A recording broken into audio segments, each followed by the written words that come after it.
Let's get Senator John McCain live from D.C. Hi, Senator. How are you, sir? Fine, Jim. How are you? Oh, always a pleasure. But I got to get you down here, and we have to have a beer because there's got to be a time we can talk off air and really find out what's going on in this world. People are going crazy, Senator. They are.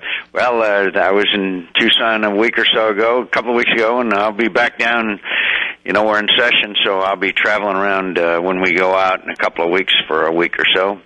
And things are very interesting. Things are going on all over the country. And, by the way, minor item this morning, I don't know if you saw it or not, the General Motors executives are cashing in their stocks. That's good. That's good. We've given them, sign. I forgot, $13 billion, I think, and now they're cashing in their stocks. I mean, you can't make it up. Oh, tell me about it. And, we don't have the history. I almost feel when I talk to you that I want to hurry up and get to the 10th date instead of the first, because I know the industry, and I'm in my 50s. I've been doing this my whole life, and I know that we have to build trust before I can ask questions like I'm going to ask, because so many people are so frustrated, Senator. You're like one of our last chances around here, and somewhere down the line, I just hope that you get either angry enough or tired enough or maybe even desperate enough about running all these elections to finally just say, listen, people, and just say it, because I know what you can't say, and I know what's in your head. And I mean, all right, look, you're too right to be president. You're too left to be senator, according to some people. I mean, let's be honest about it. So are the people right? Or, what's happened to our country? You tell me where I'm left, my friend, because my record in the Senate is one of a conservative from National Taxpayers Union to Citizens Against Government Waste to anybody who keeps track of these things, including the liberals, continue to give me a zero on most of them. So I wonder about that. About being left. I'm a very proud conservative, and my record indicates that. And I ran for president on a very conservative platform of the Republican Party, and I'm sorry I didn't do better, but I can't tell you that I would do anything much different. Which is the way you have to think. You got to sleep at night, But I would use this as an example. Mm-hmm. As you're running, when the primary comes up here in Arizona, mm-hmm. I guarantee you, no matter who you're up against, the person will be more to the right, at least perceived by my listeners than you would be, because that at home, that's your battle. And then in Washington, they're saying, hey, you can't be old-fashioned. You got to be more progressive and move more to the middle, to get elected. And how the heck do you do both of those? Well, I think as far as re-election is concerned, you go to the people and remind them of how you've served them, and I've got a very, very strong base in the Republican Party. People have known me for many, many years. We've been in contact and communication with thousands and thousands and thousands of our citizens who have come to us for help from time to time. I've been as you know, in the forefront on many issues. It was my bill that was a counter to the president's stimulus. It was my bill that that Citizens Against Government Waste and all of the other organizations that are involved in fiscal discipline have praised me and given me awards. And so, look, I take every challenge seriously, but I think, there was a poll yesterday that showed me very strong, and I'll continue to fight for the American taxpayer. One of the major reasons why Republicans lost in 2006 and 2008, because we let spending get completely out of control. I went against my own president and my own majority. Here, Republican majority, then we were in the majority, on behalf of fiscal discipline. That's a clear record. Mm-hmm. And we agree with you on that. I think, though, in this primary, it's not going to matter who runs against you, because just like in the presidential race, at least in my humble opinion, you're running against an abstract. It doesn't matter. You're going to run against probably, I don't want to say a no-name, but someone small, but it'll just be the anti-John. It won't be the whatever that person is, and it's frustrating to be in the situation in the country. So I got to ask you this: are the listeners who are far right, who feel that we're going towards socialism, we need someone to push more to the right, are they such a minority that they could never win a presidential election or a statewide election? I mean, let's be honest about it. I just think it depends on who it is and how they're perceived. Look, Ronald Reagan was a strong conservative. There are different parts of the country. As you know, in the Northeast, someone may be able to be elected that is different from someone in the South. It's been a long time, except for Governor Schwarzenegger, that we have had elected Republicans in the state of California, the biggest state in the union. I'm glad that Meg Whitman is running, the former CEO of eBay. I don't agree with Meg for governor of California.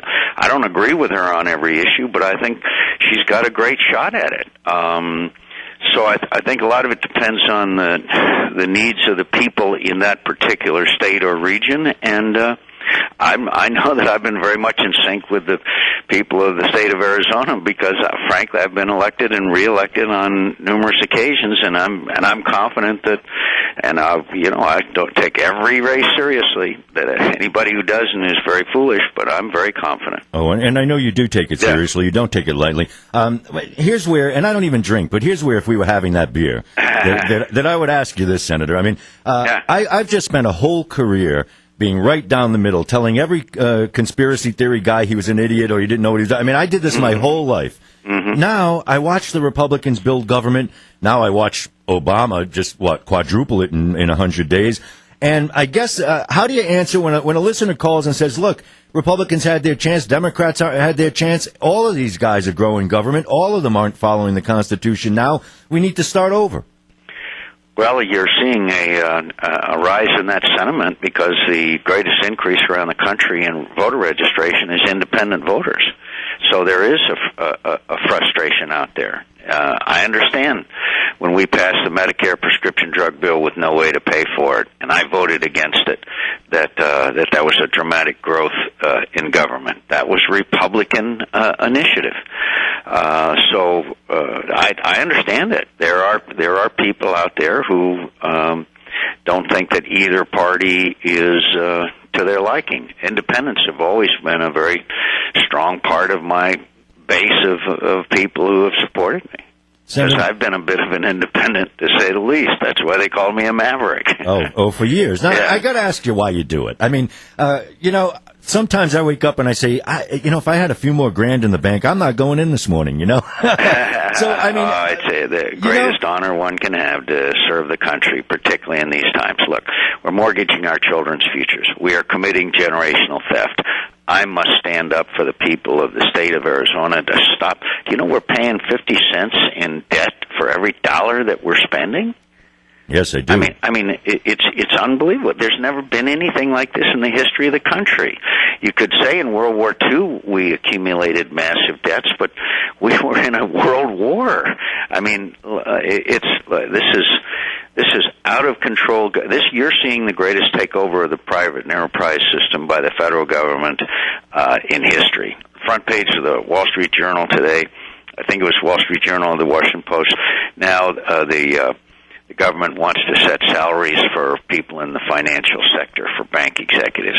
Like, I don't like the excess salaries that are being paid, but is the federal government going to set people's salaries now? They're in the private sector. This is why people are getting scared, Senator. This is why, and they should be. And I'm starting to, go back and read some of these theories that I didn't want to ever read. How do you deal when you've been a war hero, Senator? How do you deal with these former elected officials giving you grief over the so-called Hanoi Hilton situation and saying you don't want to go back and you're turning your back on POWs? That's got to hurt. Well, I haven't heard it in a number of years, although I guess there's still a handful of people out there. But look, all I can say is that the greatest honor of my life was to serve in the company of heroes and to have the friendships and love and that I exchanged with my fellow prisoners. And no one has really ever taken taken any of that with any seriousness.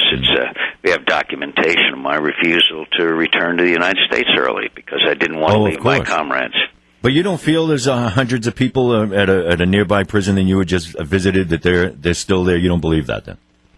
Well, I mean, we have teams over there of American servicemen who are looking for those who are missing in action. I mean, the Vietnamese government lets them go wherever they request to go. I mean, that theory has been debunked 15 years ago. Well, it's the United States, as I say, has teams in Hanoi because we're still trying to recover the remains of those that we haven't recovered in hopes that we can give their families a final resting place for their loved ones. Well, Senator, as a guy who doesn't lose his temper too much, I hope you lose yours soon. I really, I didn't agree when you ran for president. I thought you did the right thing. I thought if you really, really went for it about birth certificates and all that nonsense, that you would have had your problems there. But now, I mean, with Social Security and Medicare problems, and everyone's frustrated about government, the middle class is smaller and smaller and smaller. I think we're just dying to see someone say they're mad as hell and they're not going to take it anymore. I mean, it's just getting frustrating. I'm mad as hell, and Americans are too, because it's gonna get worse, because when this accumulating debt is, I mean, I'm sure you may have seen it this morning. The Medicare trustees, the hospital fund, say that it's going to go broke by 2017. Mm-hmm. That Social Security is going to go broke some years after that. We are on an unsustainable course of accumulation of debt, which will end up in debasing. Our economy is recovering, by the way, but we're going to leave a situation where private enterprise is crowded out. We'll have to debase the currency, and you'll have hyperinflation, and that's a terrible scenario. And is there, unless we're in Republican majority, is there anything we can do about it? We can fight every step of the way and marshal American public opinion. We're still a representative government of the wishes of the people. People are going to wake up to what we're doing to their kids and their grandkids. Look, we can't give up. I've been through these cycles before. Not this bad in some ways, but I've been through these cycles before when the Republican Party was doomed and it was all over, and we rebounded, and that we were going to be in a permanent majority, and the Democrats came back. There's cycles in politics, and I think we're at a low point, we Republicans, and I think we got no place to go but up, and I'm glad we're initiating a conversation with the people of this country, and I'm confident. America's a right-of-center nation. The Republican Party is a right-of-center party. So if we stick to our principles and our values and tailor them to the 21st century, we'll do fine. But we've got a lot of work to do. I'll leave it on a positive note and say thank you for writing that letter that you did to the folks who thought it was a good idea to take a photo of Air Force One in New York City. With 380,000. I mean, Senator, that in and of itself makes me think, I mean, we cannot be that stupid, so it has to be done on purpose. We can't be that stupid. I keep saying that, but it's just bizarre. But look, the way that they're wasting money is, and by the way, the earmarking and pork barreling continues in Congress, and in case you missed it, there's a story about Congressman Murtha's nephew got $4 million last year in non-competitive grants from the money from the Department of Defense. I mean, how about Murtha's airport? I saw Murtha's airport. He's got his own airport. They've got a radar tower that's unmanned. And we can't stop this. How can we not stop this? How can people not just? Well, I'm proud to tell you that Congressman Jeff Flake, who's a great guy, is forcing votes in the House on a privileged situation, demanding an investigation. This whole PMA thing, and I think Jeff, over time, is going to succeed. I think the American people are going to demand it. I know you got to get in a meeting, Senator. Thanks for putting up with my questions. I appreciate your time. It was great to talk to you, and look forward to coming down in person. Great, Senator John McCain, live in D.C. Thank you, Senator.